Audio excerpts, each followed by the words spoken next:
नमस्कार, आप देख रहे हैं फेस टू फेस। हमारे साथ हैं आप नेता साबरी अली जी। नमस्कार। गुजरात में मुस्लिम लड़के को पीट पीट कर मार डाला, क्या कहेंगे आप? इसमें कहना क्या है, कोई नई बात थोड़ी है। तो बीजेपी का पुराना प्रोपेगेंडा है कि इसमें करते क्या है कि पूरे हिंदुस्तान में ये चल रहा है कि किसी भी मुसलमान को अकेला देखो और कोई एक फर्जी इल्जाम छोटा सा लगाओ और पीट पीट के मार डालो, क्योंकि पूरी तरह से सरकार उनके साथ है, प्रशासन उनके साथ है। अगर 2-4 सख्त कार्रवाई हो जाती तो फिर कोई भी इस तरह की हिम्मत नहीं करता। इसके लिए महाराष्ट्र के जलगांव में 21 साल के नौजवान को बेरहमी से पीट पीट कर मार डाला गया। वजह एक लड़की से दोस्ती। लेकिन कहानी में सच क्या है और भीड़ ने इंसानियत की सारी हदें कैसे पार कर दी, चलिए आपको बताते हैं पूरी घटना शुरुआत से आखिर तक। ये दर्दनाक घटना महाराष्ट्र के जलगांव जिले के छोटे से गाँव छोटा बेतवाड़ की है। मृतक का नाम था सुलेमान रहीम खान पठान, उम्र सिर्फ 21 साल। युवक पुलिस भर्ती की तैयारी कर रहा था और घर वालों का इकलौता बेटा था। सोमवार की सुबह सुलेमान अपने गांव से करीब 15 किलोमीटर दूर जामनेर गया था। मकसद था पुलिस भर्ती का ऑनलाइन फॉर्म भरना। लेकिन उसी दिन दोपहर करीब 3:30 बजे वो एक कैफे में अपनी 17 साल की महिला मित्र से मिला। दरअसल सुलेमान की दोस्ती 17 साल की एक लड़की से थी। लड़की के घर और गांव वालों को ये बात बिल्कुल भी रास न आई। दोनों बातचीत कर रहे थे, तभी 8 से 10 लोग वहां पहुंचे। उन्होंने सुलेमान का मोबाइल छीना और मोबाइल में मौजूद एक तस्वीर देखकर आग बबूला हो गई। उसी समय इन लोगों ने सुलेमान की पिटाई करना शुरू कर दिया। उसे कैफे से खींचकर बाहर ले गए और गांव तक घसीटते हुए ले आए। गांव में उसे सड़क पर घुमाया गया और बार बार डंडों लात घूसों से पीटा गया। जब सुलेमान के पिता, माँ और बहन उसे बचाने दौड़ी तो भीड़ ने उन्हें भी पीट डाला। यहाँ तक कि 80 साल के दादा को भी बख्शा नहीं गया। सुलेमान बुरी तरह घायल होकर जमीन पर गिर पड़ा और हमलावरों ने सोचा कि वो मर चुका है। उसे घर के बाहर छोड़ दिया गया। लेकिन गांव वाले डर के मारे कुछ नहीं बोले, क्योंकि आरोपियों ने धमकी जो दी थी। परिवार ने तुरंत सुलेमान को अस्पताल पहुंचाया, लेकिन डॉक्टरों ने उसे मृत घोषित कर दिया।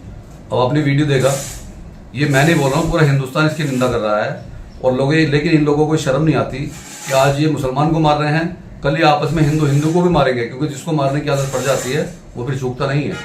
इसलिए इस पर ध्यान देने की सख्त जरूरत है। मीडिया में मुसलमानों को जबरदस्ती मुलजिम बनाया जाता है। मीडिया ने इस वक्त जो कॉन्ट्रैक्ट लिया हुआ है सिर्फ मुसलमानों को बदनाम करने के लिए, उनके खिलाफ जबरदस्ती केस दर्ज कराने के लिए रखा है। मीडिया का काम नहीं कर रही, दलाल का काम कर रही है। इसलिए मीडिया 5 साल काम किया है और एक चैनल नहीं 2-2 चैनलों में काम किया है। यकीन मानिए, जब कोई भी खासतौर से क्राइम, अगर कोई कांड हो रहा है, लड़की की हत्या हुई है, तो सबसे पहले रिपोर्टर से पूछा जाता है कि आरोपी मुसलमान है क्या। ठीक, एक मैं आपको अपना बता देती हूँ कि मैं लाइव खड़ी थी, उसमें 5 आरोपी थे, 1 मुसलमान, 4 हिंदू। एक लड़की का मर्डर हुआ था दिल्ली में ही। मुझे एंकर ने जब एड वगैरह चलने लगा तो पूछा कि ये बताओ मुसलमान भी है ना, वो तो मुख्य आरोपी होगा। मैंने बोला मुख्य आरोपी वो नहीं है, मुख्य आरोपी पांचों के पांचों हैं, बल्कि हिंदू जो है तीनों, वो चारों, उनका ज्यादा रोल है। बोला नहीं, लेकिन मुसलमान है ना उसमें से एक आरोपी। अच्छा। मैंने बोला हाँ है। अगली बार सेगमेंट में मैं देख रही हूँ कि मुख्य आरोपी ये खान। ठीक, तो इस स्तर की भी चीजें वहां पे होती हैं। स्क्रिप्ट तैयार की जाती है और कोशिश की जाती है रिपोर्टरों से, अगर कहा जाता है कि यार जो तुम लोग खबर ला रहे हो उसमें थोड़ा हिंदू मुस्लिम वाला एंगल। अब आपने वीडियो देखा, इसमें आपने देखा कि मीडिया कर्मी किस तरह से एक मुसलमान को जबरदस्ती फंसाने की बात कर रहा है। मतलब उसमें मुलजिम 7 लोग हैं। उसने पूछा है कि 7 के नाम क्या हैं, तो उस बंदे ने बताया कि इसमें से 6 हिंदू हैं जो मुख्य आरोपी हैं, लेकिन एक मुस्लिम का नाम भी है, लेकिन उसका कोई इसमें लेना देना नहीं है। लेकिन फिर भी मीडिया वाला बोला लेकिन मुसलमान है ना। उसके बाद उसने उसके खिलाफ केस दर्ज कराया है कि और मुख्य आरोपी उसको बनाया, उन 6 को बरी करा दिया उसने। नवरात्रों में गाय को गोश्त खाने वालों की संख्या ज्यादा बताई जा रही है। इस तरह की वीडियो वायरल हो रही है, हिंदुओं पर आरोप लगाया जा रहा है। भाई साहब, ये हम पहले भी आपको कई इंटरव्यू में कह चुके हैं, हिंदुस्तान में मीट खाने वालों की परसेंटेज है 80 और 85%। इसमें मुस्लिम है केवल 15%। तो बाकी कौन लोग हैं जो खाते हैं? और मैं आपको एक वीडियो दिखा रहा हूं, पहले वीडियो देखिए। गौमांस खाने वाले भी हिंदू हैं, नवरात्र के महीने में भी ये लोग गौमांस खा रहे हैं। और ये मैंने आंखों देखी बातें बता रही हूँ, ज्यादा गौमांस बेचने वाला हिंदू है। तो इस देश के अंदर गौमांस सबसे ज्यादा कहाँ सप्लाई होती है? उत्तर प्रदेश के अंदर होती है, योगी आदित्यनाथ जी के राज में होती है, मोदी जी के राज में होती है। कई हिंदू ऐसे हैं, 20% हिंदू ऐसे हैं जो गायों का मांस खाते हैं। मैंने अपनी आंखों से देखा है, उनको पसंद है वो खाना, तो गौ माता को भी खाते हैं वो हिंदू। उन पर क्यों रोक नहीं लगती जो आप मुसलमानों को ढूंढते? पहले अपने धर्म की वीडियो देख लिया। इसमें आपने देखा कि बिल्कुल साफ साफ मीडिया में कहा जा रहा है कि गाय का गोश्त हिंदू ज्यादा खाते हैं, मुसलमान नहीं खाते हैं। मुसलमान को तो ये लगता है कि जिस चीज पे बैन लगा है और सरकार मना करती है, तो हम एक सरकार की बात को मानते हुए भी, और एक ये क्योंकि कानूनी जुर्म हो गया है, उसकी सराहना करते हुए हम लोग उसको हाथ नहीं लगाते। गाय का गोश्त ज्यादा ये हिंदू लोग खाते हैं, और ये वो लोग खाते हैं जो असलियत में हिंदू भी नहीं है।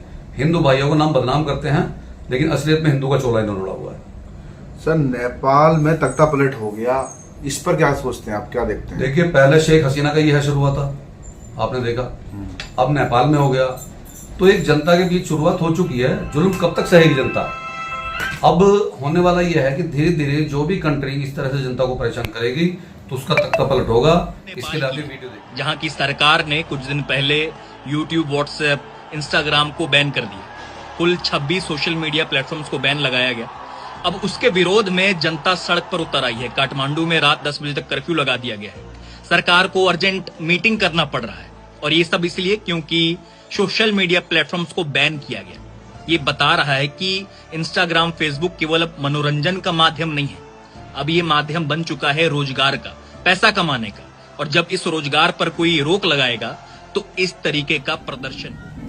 अब आपने वीडियो देखा, इसमें देखा तख्ता पलट किस तरह से हुआ है। मिनिस्टरों को दौड़ा दौड़ा के पीटा गया है, लिटा लिटा के मारा गया है, और पीएम साहब वहां के देश छोड़ के भाग चुके हैं। तो मैं अपनी कंट्री का नाम नहीं ले रहा हूं, कभी कोई जबरदस्ती मेरा नाम ऐड कर दे, लेकिन जो भी कंट्री इस तरह से जनता के साथ धोखा करेगी, जनता को परेशान करेगी, उसका आने वाला टाइम में यही अंजाम होने वाला है। इसकी शुरुआत हो चुकी है। 16 गाय तस्करों को पकड़ा गया। ये सिर्फ 16 नहीं, 16,000 भी हैं, क्योंकि जब भी गाय तस्कर पकड़े जाते हैं, गोवंश जब भी पकड़ा जाता है, जब भी गाय कटी हुई पाई जाती हैं, उसमें टोटल हिंदुओं के नाम आते हैं।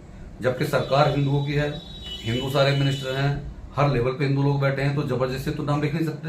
लेकिन क्योंकि ये सच है कि मुसलमान तो इस टाइम इतना डरा हुआ है, वो कुछ करना ही नहीं चाहता। पहले आप वीडियो देखिए, फिर आपको पता चलेगा।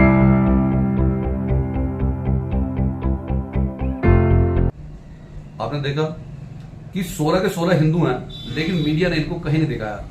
तो मीडिया दलाली नहीं कर रही तो क्या कर रही है? और अगर इसमें ही एक मुस्लिम होता तो उसी का नाम छाप करके पूरे हिंदुस्तान में घूम रहा होता, और हो सकता है कि 2-4 कॉलोनियों पे हमला भी हो जाता कि वे गाय काट के खाते, इनको मारो। अब कोई कुछ नहीं बोला। ये बजरंग दल, गौ रक्षा दल, हिंदू वाहिनी, पता नहीं कितने इनकी संस्था हैं जो एक मुसलमान का नाम आते हैं बिल से बाहर निकल आते हैं। अब कोई क्यों नहीं बोल रहा है? अब क्या हो गया इनको? भाई, अगर आप गाय की माता की रक्षा करना जानते हैं, उसके खिलाफ केस लड़ना जानते हैं, तो इनके खिलाफ भी लड़िए। इसमें क्यों शर्म आ रही है आपको? देशवासियों को क्या कहना चाहेंगे आप? मैं सिर्फ एक ही मैसेज देना चाहूंगा कि भाई ये इस तरह की हरकतें हो रही हैं मुसलमानों को बदनाम करने के लिए। ये सिर्फ मुसलमानों को नहीं, आज हमारा मुसलमानों का नंबर है, कल किसी का नंबर भी आ सकता है। इसलिए ऐसी अफवाह को ध्यान ना दें कि इन लोगों को साथ ना दें, और अपने देश को आगे बढ़ाएं। इसी के साथ जय हिंद।